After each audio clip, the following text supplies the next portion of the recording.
This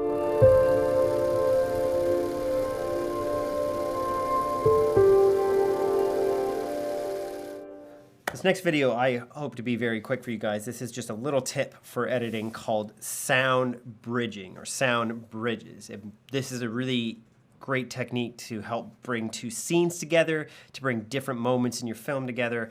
I think it's a great way too to talk about having someone's voice come in first before we see them on camera, where we get to hear them as a person before we start seeing them as a character. So that I kind of like doing that. I like hearing people's voices so that maybe people who have a prejudice towards someone or something about them, that's all gone. They just get to hear them as a character first before they ever see them. So what is a sound bridge? Well, you're essentially bringing the sound from a scene before we actually see it. So here's a quick example. I have the scene of Julian here on screen. I have Julian right here. He's on screen. And then the next scene is where we introduce a new character, Natasha, in the film. And I'm just going to get rid of our overlays here. And so what I've actually done, we'll zoom in here. You see, this is the sound from Natasha's scene. It's the sound of birds chirping. So we have, we have Julian end his scene. You know. And then we're into Natasha's scene. And you can easily miss it there, where you barely hear the birds coming up. But what it is it's brought these two scenes together. It's melded them together so that they feel like they're still flowing, like the film is supposed to be going in this new direction. It's just, look how little time that is. What is that? Let's put the in and out here. It's literally 2 seconds of a sound bridge, and half of it was the sound actually coming up. So here's the scene again. You know? Super simple. Then we have Natasha's scene coming in there. All it was a little sound bridge. And we even can kind of have that with her voice here, like I was saying. Where you want to hear someone's voice before you see them. Here's Natasha. We are seeing her on camera, but we're not seeing her talk. We lived in Ontario housing, and the majority of the people who lived there were Black people or new to Canada who were passing through. I had a perception that all Black people were poor. Like, Black people didn't own cars. Black people didn't own houses. So we've had her voice coming in before we actually see her talking. And so then I still have her voice going, and I'm able to put new B-roll here, jumping to a new scene of her running. There was this strive to, like I remember my mom saying, get your education.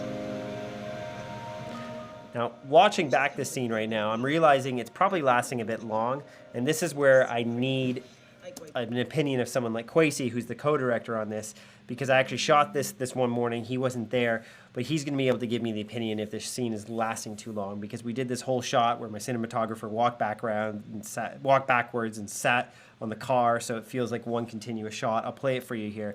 But to me, this is kind of feeling a bit too long, but the problem is we got up at 3 a.m. to get the sunrise at 5 a.m. to shoot this, and this is where you have to be savage with your edits, where maybe this scene is too long and we shouldn't keep it in there, but maybe we do. We'll decide soon.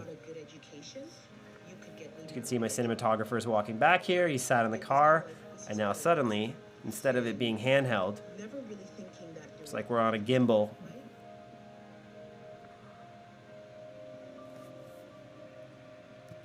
I'll show you this too, sound bridges in other films like No Country is an Island. So we have this scene here with Amjad and all the other people from Sri Lanka. It's little things that help you introduce or help you bring you into the next moment. So here we are outside of the team's meeting. This is in Colombo. I'm just going to rewind it just a bit here. Before we get into the scene, we begin bringing in their voices. You guys know the people, that family that I got in touch with, that I put on the group? Super simple. 3 seconds of the audio from the next scene being laid underneath the previous scene. This is a sound bridge. So you put the audio, just like we did for Julian in this scene with him and Natasha, where if I zoom in here, you see that there was this audio was underneath Julian's scene. It's just a way to bridge scenes, and I use this in all my films, where if I have one scene ending and we're going into something new, I'll let the sound ring out and the next scene's audio begin coming up because it invites us to that next scene. It's kind of like knocking on the door saying, hey, there's something new, but it's a beautiful, smooth transition for you to be able to jump from one location to another or from one person's story to another. So use sound bridges whenever you can when you're not sure how to bridge two scenes. Bye.